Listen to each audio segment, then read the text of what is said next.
میں نے بچہ گود لیا ہے، اس پر اپنا نام تو نہیں لکھ سکتے ہو۔ اگر تم نے یتیم خانے میں لیا، کوئی پھینک کے چلا گیا، اس کا کوئی نام معلوم نہیں ہوتا، تو آدم کا بیٹا تو ہے نا، ابن آدم لکھ دو۔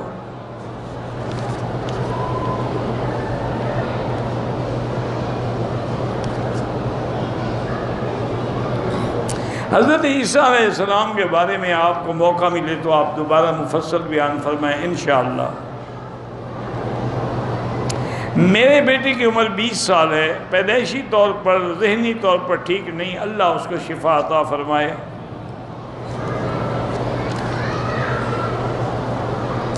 ہمارے پاس اپنی مرضی سے مسلمان ہندو ایک کمرے میں رہتے ہیں، اکٹھے کھانا بناتے، کوئی حرج نہیں، دنیاوی تعلق رکھنا تو جائز ہے، دلی تعلق نہ جائز۔ ایک کمپنی میں کام کرتے ہیں، اکٹھے رہتے ہیں، اکٹھے، کوئی بات نہیں۔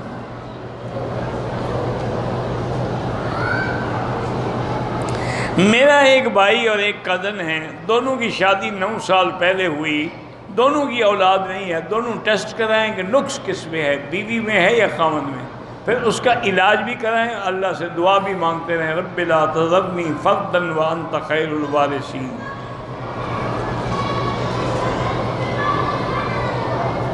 میرے بیوی کے گردے میں پتھری ہو جاتی ہے، تو پتھری جب نکلے نا، اس کا لیبارٹری کرائیں کہ کس چیز سے بنتی ہے، وہ چیزیں کھانا چھوڑ دے پھر نہیں بنے گی۔ مثلا دودھ سے بنتی ہے، دودھ پینا چھوڑ دے، ٹماٹر سے بنتی ہے، ٹماٹر کھانا چھوڑ دے، آلو سے بنتی ہے، آلو کھانا چھوڑ، وہ چیزیں چھوڑ دے گی پھر کبھی نہیں بنے گی۔ میرے پورے جسم پہ خارش ہے، بڑے علاج کرائے ہیں تو فائدہ نہیں ہوتا، تو آپ یہ کریں کہ سرسوں کا خالص تیل لے کر اس پہ 50 دفعہ بسم اللہ الرحمن الرحیم پڑھ کے دم کر دو، اسی تیل کی مالش کیا کرو، روزانہ دم کرو، روزانہ مالش کرو، تو انشاءاللہ خارش ختم ہو جائے گی۔ مجھے درد شقیقہ ہو جاتی ہے، اللہ تبارک و تعالی شفا کا ذریعہ بنا دے، یہ بڑی موذی مرض ہے مائیگرین جو ہے۔ بہرحال آج کل اس کا علاج دنیا میں آ گیا ہے، میڈیکل میں اس کا علاج موجود ہے، وہ بھی کرائیں۔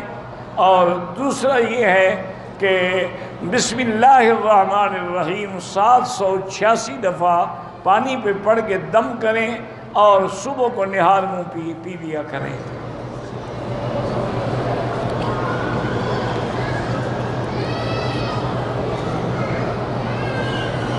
استغفار ہے، اس کی جگہ دوسری دعا نہیں ہو سکتی۔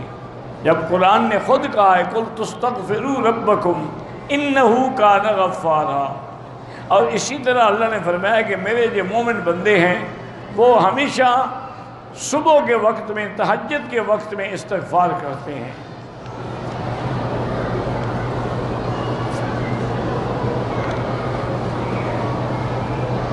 میں نے کسی کو 2 لاکھ قرضہ دیا تھا، اس نے 3 سال کے بعد واپس کیا، تو اب آپ کو 3 سال کی زکوٰۃ دینی ہوگی۔